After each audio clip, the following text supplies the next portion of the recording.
to work on different handstand variations.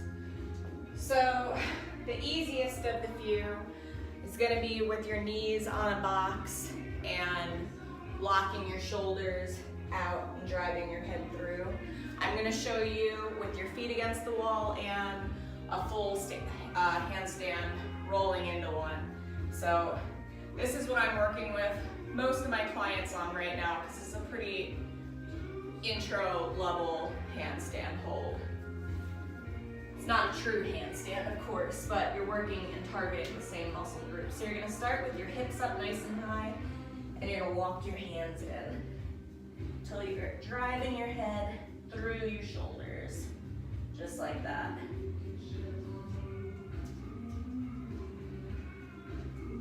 You really want to get that shoulder activation, okay? Another way you can go into one, you can walk your feet up the wall. So you start in a full plank and just walk your way up until you get nice and vertical, and hold it there, and then just walk yourself down.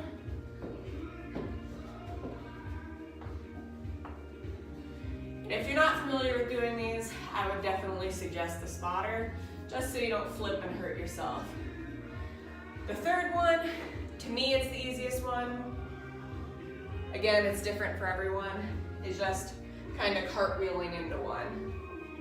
So you're just gonna be here, and kick your feet up.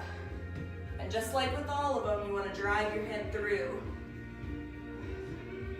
So you're gonna be right here, and remember to breathe.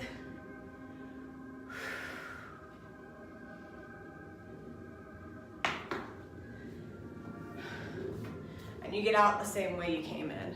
Kick out of it.